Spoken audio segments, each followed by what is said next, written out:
Welcome to Walter Getz Classic, a classic novel audio reading.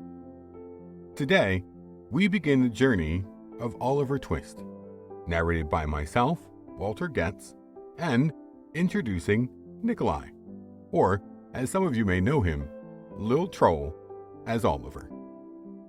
We hope you enjoyed the story and would appreciate your feedback via comment and, if you like what you hear, sharing with your friends. Without further ado, let's begin.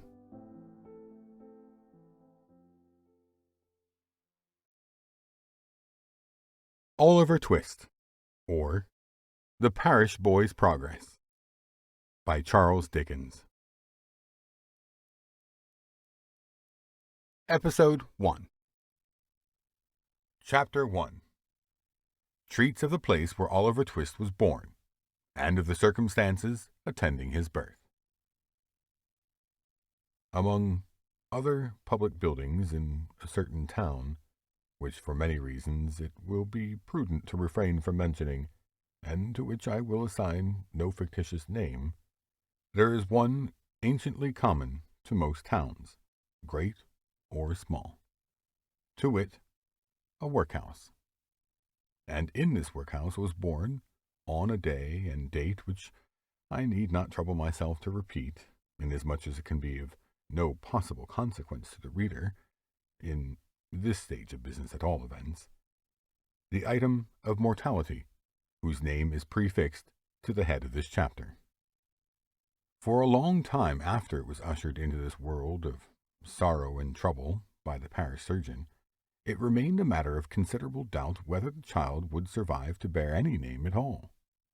In which case, it is somewhat more than probable that these memoirs would never have appeared, or, if they had, that being comprised within a couple of pages, they would have possessed the inestimable merit of being the most concise and faithful specimen of biography, extant in the literature of any age or country. Although I am not disposed to maintain that the being born in a workhouse is in itself the most fortunate and enviable circumstance that can possibly befall a human being, I do mean to say that in this particular instance it was the best thing for Oliver Twist that could possibly have occurred. The fact is that there was considerable difficulty in inducing Oliver to take upon himself the office of respiration, a troublesome practice, but one which custom has rendered necessary to our easy existence.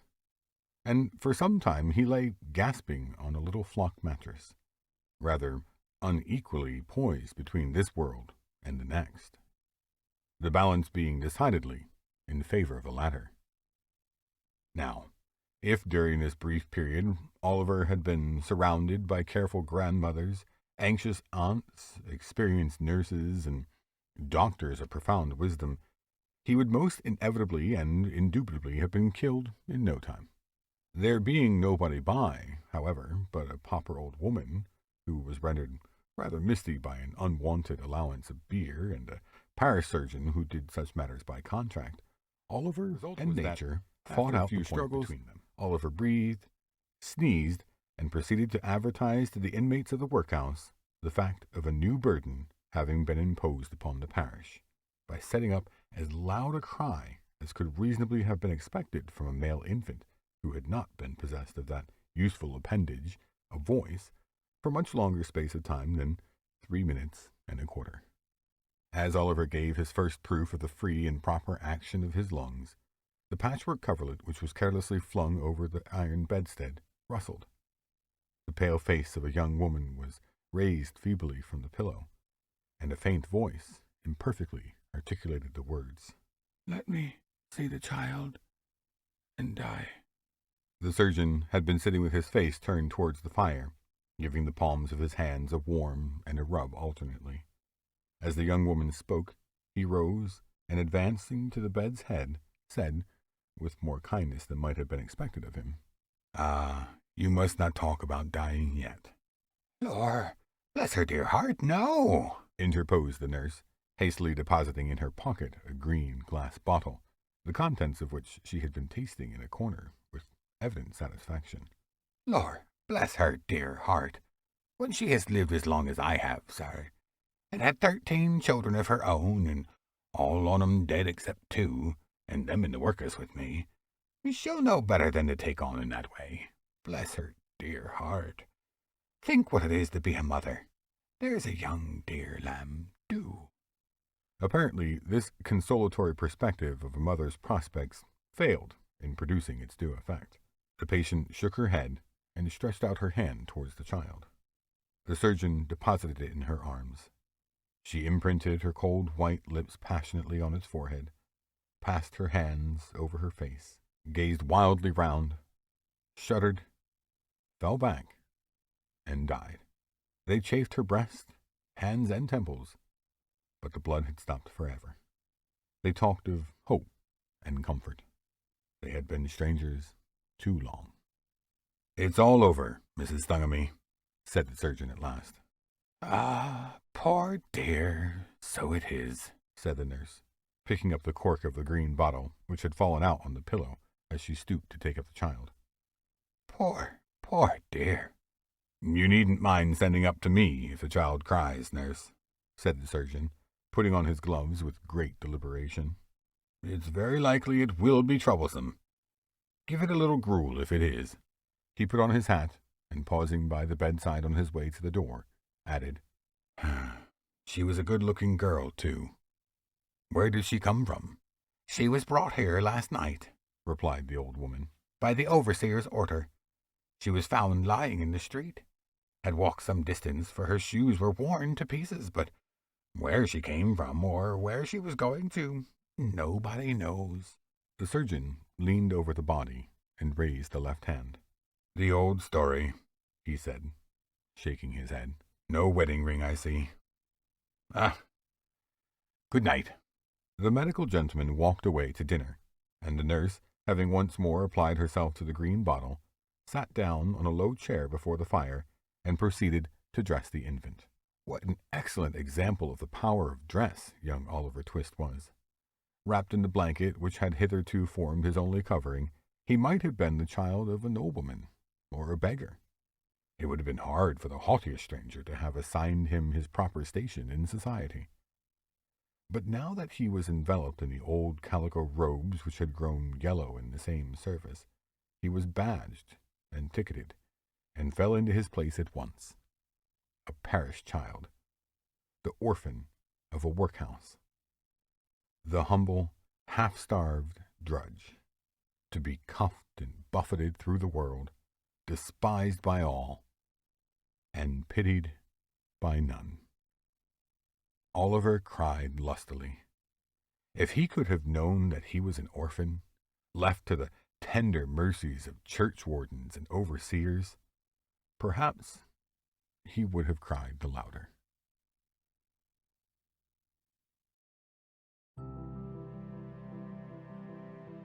Just a quick note before we move on. If you're enjoying this free reading of the classic Oliver Twist, could we ask you to consider subscribing? We appreciate you've listened this far and hope you'll consider giving our episode a like, which will help recommend our reading to others.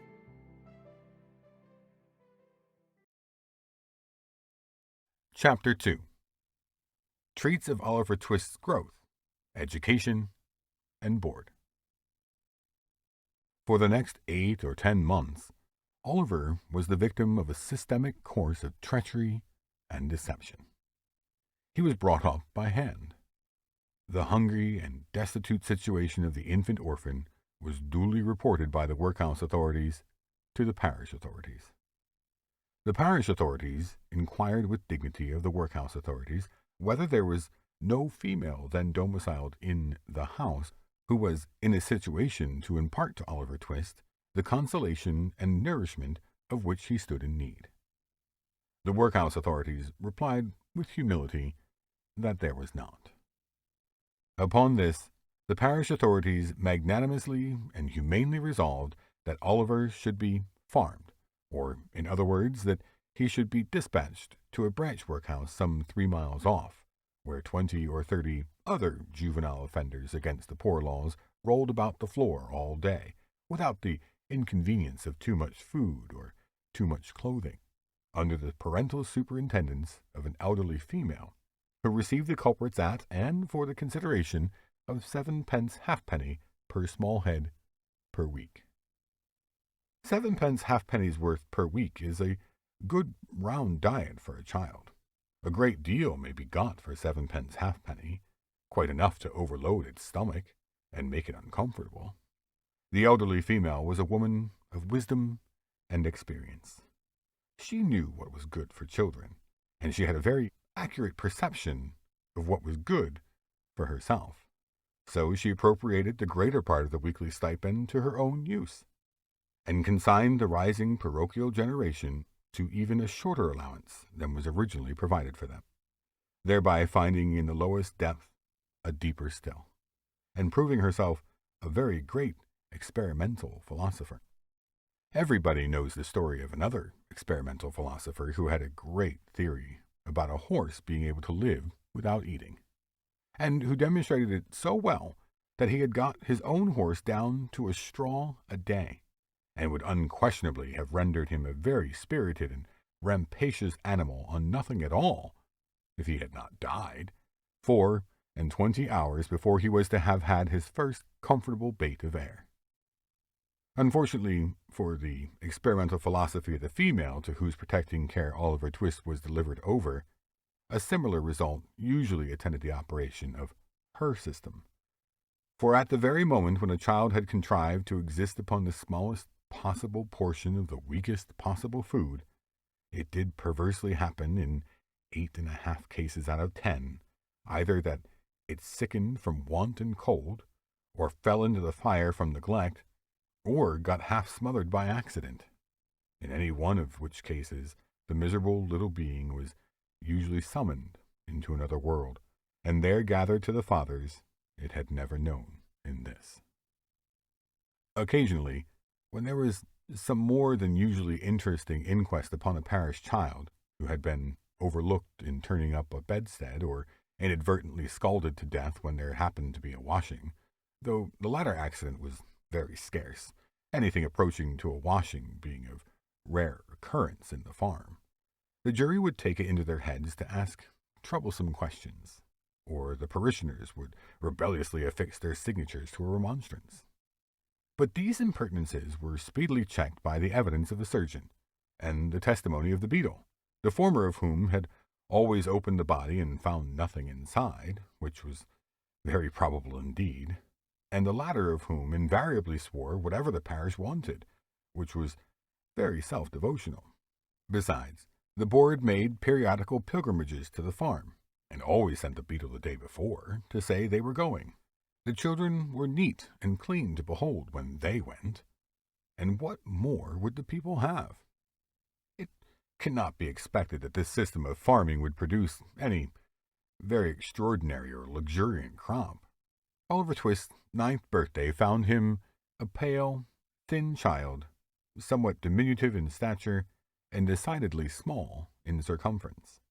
But nature or inheritance had implanted a good, sturdy spirit in Oliver's breast. It had had plenty of room to expand, thanks to the spare diet of the establishment, and perhaps to this circumstance may be attributed to his having any 9th birthday at all.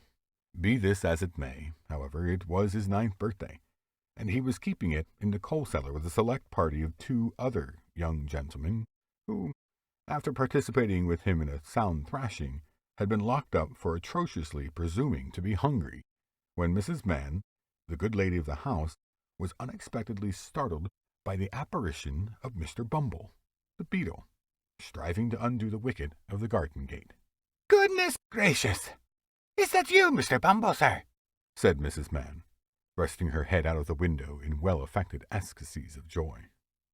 "Susan, take Oliver and them 2 brats upstairs and wash 'em directly." "My heart alive, Mr. Bumble! How glad I am to see you, surely."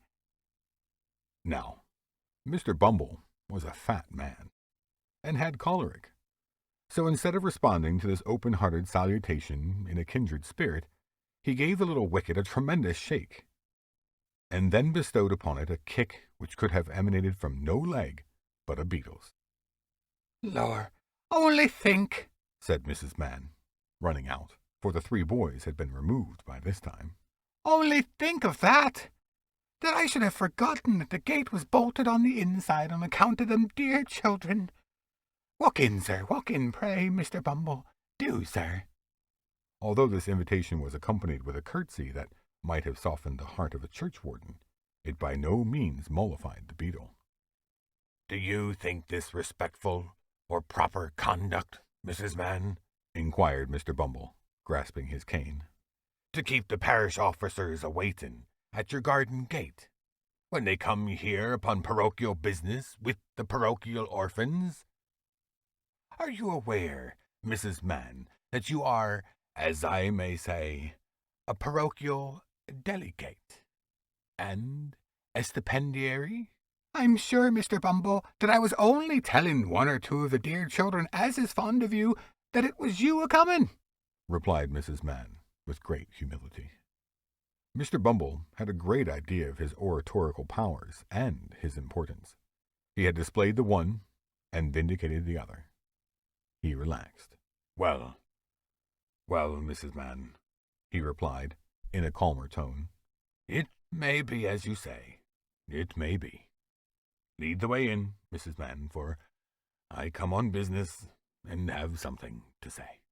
Mrs. Mann ushered the beadle into a small parlor with a brick floor, placed the seat for him, and officiously deposited his cocked hat and cane on the table before him. Mr. Bumble wiped from his forehead the perspiration which his walk had engendered, glanced complacently at the cocked hat, and smiled. Yes, he smiled. Beetles are but men, and Mr. Bumble smiled.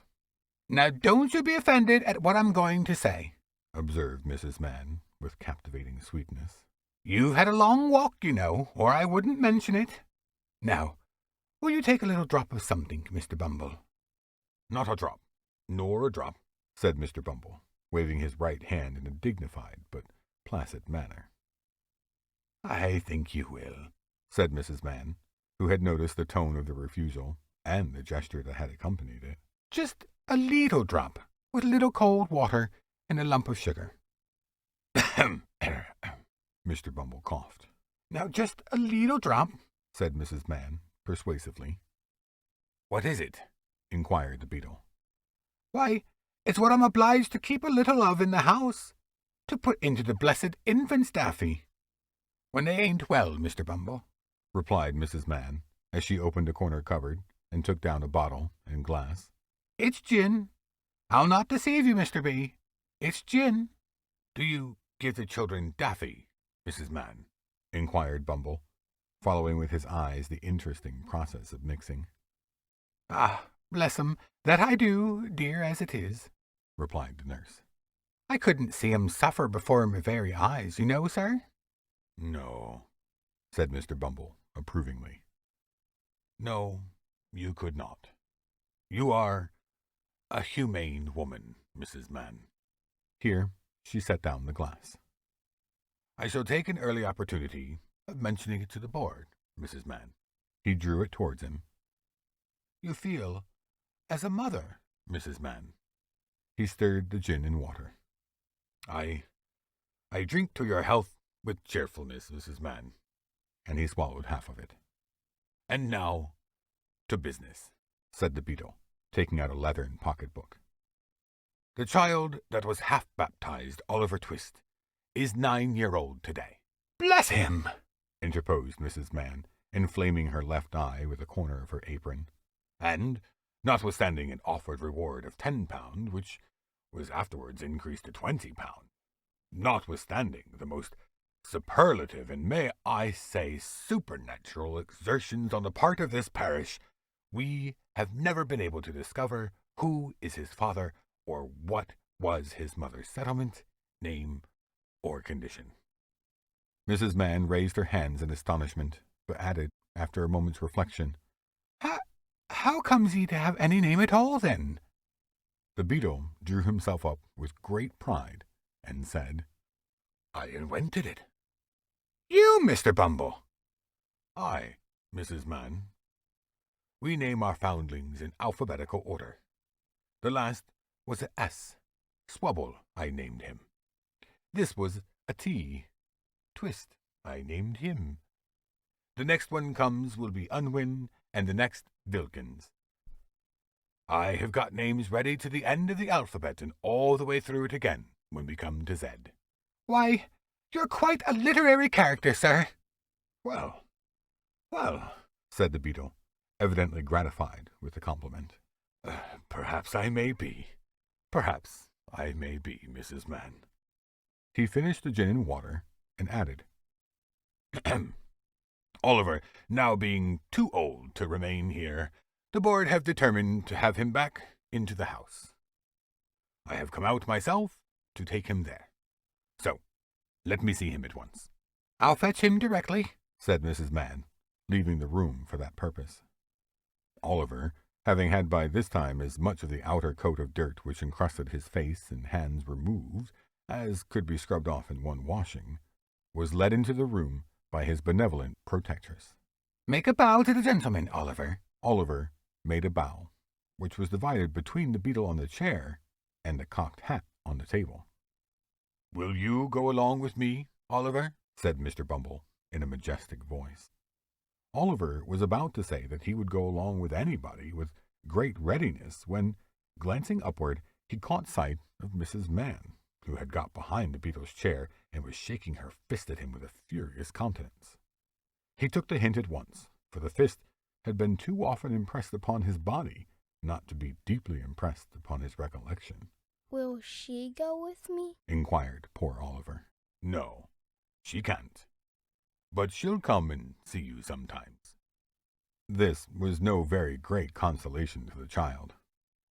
Young as he was, however, he had sense enough to make a feint of feeling great regret at going away. It was no very difficult matter for the boy to call tears into his eyes. Hunger and recent ill usage are great assistants if you want to cry, and Oliver cried very naturally indeed. Mrs. Mann gave him 1,000 embraces, and what Oliver wanted a great deal more, a piece of bread and butter, lest he should seem too hungry when he got to the workhouse. With the slice of bread in his hand and the little brown cloth parish cap on his head, Oliver was then led away by Mr. Bumble from the wretched home where one kind word or look had never lighted the gloom of his infant years. And yet he burst into an agony of childish grief as the cottage gate closed after him. Wretched as were the little companions in misery he was leaving behind, they were the only friends he had ever known, and a sense of his loneliness in the great wide world sank into the child's heart for the first time. Mr. Bumble walked on with long strides. Little Oliver, firmly grasping his gold-laced cuff, trotted beside him, inquiring at the end of every quarter of a mile whether they were nearly there. To these interrogations, Mr. Bumble returned very brief and snappish replies, for the temporary blandness which gin and water awakens in some bosoms had by this time evaporated, and he was once again a beetle.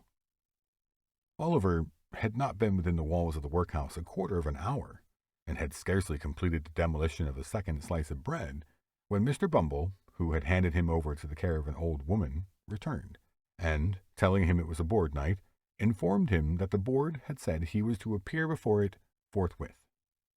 Not having a very clearly defined notion of what a live board was, Oliver was rather astounded by this intelligence, and was not quite certain whether he ought to laugh or cry.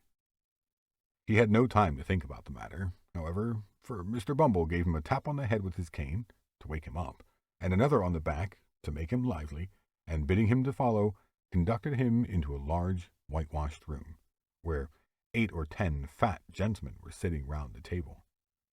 At the top of the table, seated in an armchair rather higher than the rest, was a particularly fat gentleman with a very round, red face. "Bow to the board," said Bumble. Oliver brushed away 2 or 3 tears that were lingering in his eyes, and seeing no board but the table, fortunately bowed to that. "What's your name, boy?" said the gentleman in the high chair. Oliver was frightened at the sight of so many gentlemen, which made him tremble, and the beetle gave him another tap behind, which made him cry. These 2 causes made him answer in a very low and hesitating voice, whereupon a gentleman in a white waistcoat said he was a fool, which was a capital way of raising his spirits and putting him quite at his ease. Boy, said the gentleman in the high chair, listen to me. You know you're an orphan, I suppose? What's that, sir? inquired poor Oliver. The boy is a fool. I thought he was, said the gentleman in the white waistcoat. Hush, said the gentleman who had spoken first. Now, you know you've got no mother or father, and that you were brought up by the parish, don't you? Yes, sir, replied Oliver, weeping bitterly. What are you crying for? inquired the gentleman in the white waistcoat. And to be sure, it was very extraordinary. What could the boy be crying for? I hope you say your prayers every night, said another gentleman in a gruff voice. And pray for the people who feed you and take care of you, like a Christian. Yes, sir, stammered the boy. The gentleman who spoke last was unconsciously right. It would have been very like a Christian, and a marvelously good Christian, too, if Oliver had prayed for the people who had fed and took care of him. But he hadn't, because nobody had taught him. Well, you have come here to be educated and taught a useful trade, said the red-faced gentleman in the high chair. So you'll begin to pick oakum tomorrow morning at 6 o'clock, added the surly one in the white waistcoat. For the combination of both these blessings in the one simple process of picking oakum, Oliver bowed low by the direction of the beadle, and was then hurried away to a large ward, where, on a rough, hard bed, he sobbed himself to sleep. What a novel illustration of the tender laws of England! They let the paupers go to sleep. Poor Oliver! He little thought, as he lay sleeping in happy unconsciousness of all around him, that the board had that very day arrived at a decision which would exercise the most material influence over all his future fortunes. But they had, and this was it. The members of this board were very sage, deep, philosophical men, and when they came to turn their attention to the workhouse, they found out at once what ordinary folks would never have discovered. The poor people liked it. It was a regular place of public entertainment for the poorer classes, a tavern where there was nothing to pay, a public breakfast, dinner, tea, and supper all the year round, a brick-and-mortar lyceum where it was all play and no work. Ho, ho, said the board, looking very knowing. We are the fellows to set this to rights. We will stop it all in no time. So they established the rule that all poor people should have the alternative, for they would compel nobody, not they, of being starved by a gradual process in the house, or by a quick one out of it.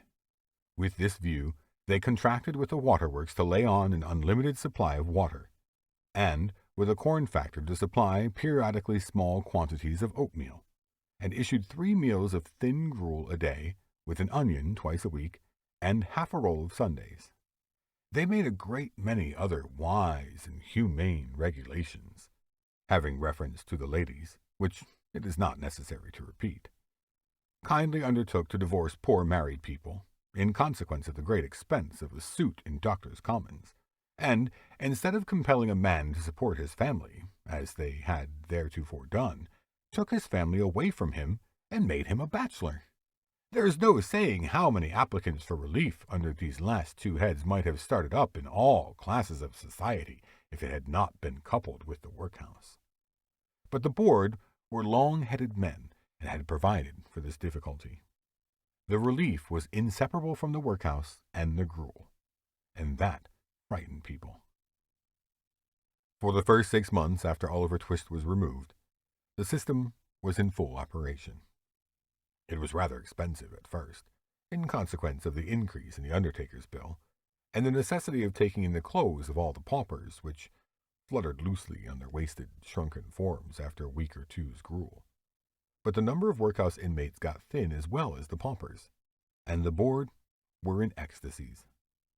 The room in which the boys were fed, was a large stone hall with a copper at one end, out of which the master, dressed in an apron for the purpose, and assisted by 1 or 2 women, ladled the gruel at mealtimes.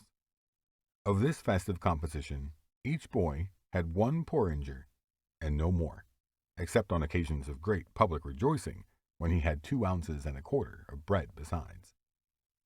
The bowls never wanted washing.